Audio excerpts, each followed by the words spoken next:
Hey guys, it's Ben the Coin Geek at Old Pueblo Coin, and today I want to talk to you about what happens when you buy a coin that you don't want. And so some of you are probably thinking already, well, why would I buy a coin I don't want? But even if you have a plan, which is something we talk about here a lot, even if you put together a list of things that you're looking for, the parameters, the grade, the coin holder, if it's slabbed, even with all of that in place, oftentimes we can buy a coin that we end up not liking or having regret or wish that we would not have bought. So I want to talk a little bit about some of the different strategies of what you can do next. First, I want to talk about if you are an impulse buyer. Now, the great thing about being an impulse buyer is you probably don't know you're an impulse buyer and you've probably never even considered it. But if any of your coin collecting friends have stared at you and said, are you sure you want to buy that? Or why are you buying that? Or da da da, something like that, you might be an impulse buyer. If you also get a thrill from buying coins, which we kind of all do, so this might be considered unfair, then you might be an impulse buyer. But also, if like 5 hours after you bought your favorite new coin, you feel like you have to go buy another new favorite coin, you also may be an impulse buyer. It's really important for you, if you're an impulse buyer, to go ahead and put up some guardrails for yourself, some parameters around your collecting habits, so that, I mean, eventually someone else is going to have to clean up that mess. And it may just be you, but you may look up one day and have boxes full of coins that you don't want. And that's just not a good situation to be in. I mean, it's better than looking up and having, boxes full of canned food that you don't want or can't eat because it's all spoiled. It's a different type of hoarding.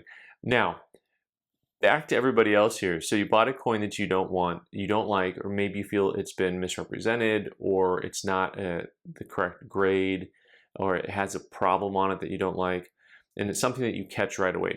Now, first of all, if you buy something on eBay, of course, eBay is very friendly to the buyer, so you can just return stuff, and it's very simple. The farther away you get from actual core of coin collecting, so like dealing with actual dealers or coin club members or coin shows, the more difficult it will become to return a coin.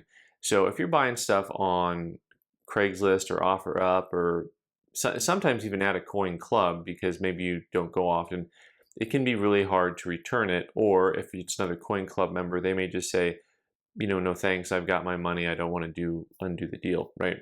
They don't have a reputation to protect, and they don't, anyway, I won't go down that rabbit hole. There's a whole lot there. But the farther you are away from dealing with professionals, the more likely you are to have a problem. Now, there are plenty of coin dealers who are jerks and they don't want to take any returns. One of the things for you to realize is, once again, as we talk about having a plan, if you have a plan in place, you can recognize within the first few days that, hey, I made a mistake, I don't want this coin. So even if a coin dealer doesn't have a stated return policy per se, they will probably take a coin back if you bring it back to them within a week.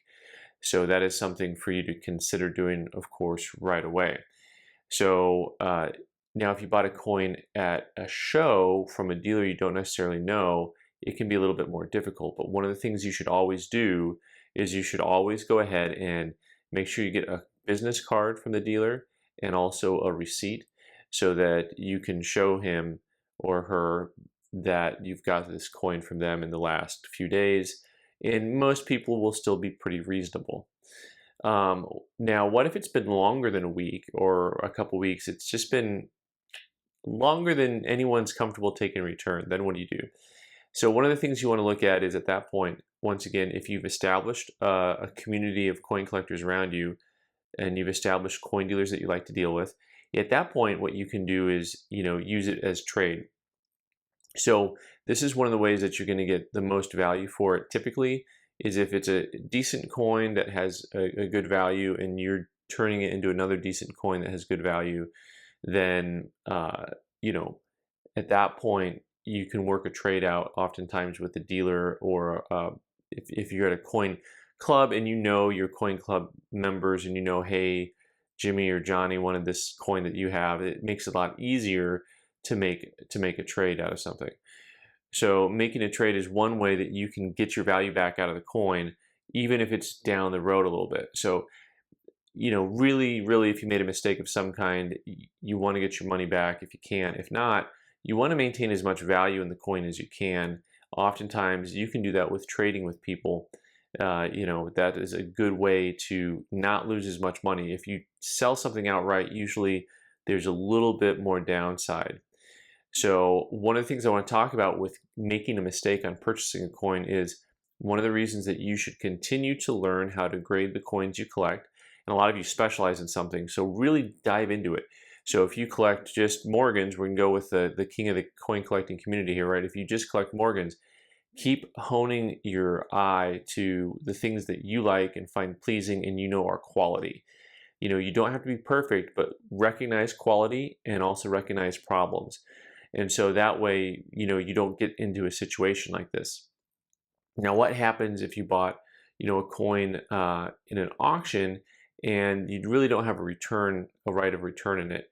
And as many guardrails as we put up, we've all done it. We've all got into auctions where it was either a farmhouse auction or online with one of the mega companies, and you're just like, oh, I'm going to put these 5 bids in. I'm sure I won't get any of them. And then you end up getting like 3 of them, and 2 of the coins happen to be the same date, or one of the coins happens to be in a holder that you don't want. Well, at that point, what do you do at that point? And once again, we can look back into some of our ideas about being able to trade. If you just bought a coin and it's a quality coin still, you can also trade. Now, if the coin happens to be in the wrong holder, in other words, you only collect NGC or you only collect PCGS, and for some reason it was late at night and you had a rough week, whatever, you bid on, you're impulsing again, right? You don't have to be a swap meet guy to impulse. You can impulse online on high-end coins. So impulsing catches all of us sometimes. So what you can do is, if you want it, once again, go back to the trade idea. But also, if you only collect PCGS but it's an NGC coin, you can also look at trying to do a crossover. So if the coin still fits in your collecting parameters, it's just in the wrong holder, then it's worth looking at trying to do a crossover. This is something that is a solution of sorts that's going to help you not spend as much money on the coin and probably not lose as much money if you bought it at auction, if you tried to trade it in or sell it outright. So lastly, of course, is the sell it outright option, which I haven't mentioned before. If you are on eBay or you have an outlet with other people, of course, you can try to sell the coin outright. Of course, eBay, you're going to lose about 10% on your money. And if you try to sell it outright to a dealer, probably a similar, thing's going to happen for you. But then it becomes a lesson learned, right? It becomes one of those times where you're like, okay, I did this where I impulsed on a coin, or I overstepped my boundaries. I know not to collect this type of a coin, or I know to look for this quality, or I know to look for this small mark that's going to distract me forever and I'm going to hate it. So it helps you to be more careful. And it's a lesson learned, right? It's not the end of the world. Don't beat yourself up forever. But it's something that you've learned after you've committed to a coin that you shouldn't have committed to. All right, guys. So let me know.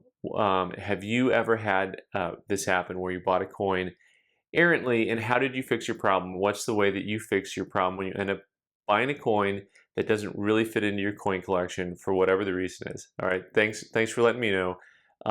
You can subscribe by clicking on the button in the corner and watch more videos on the right side of the screen. Thanks.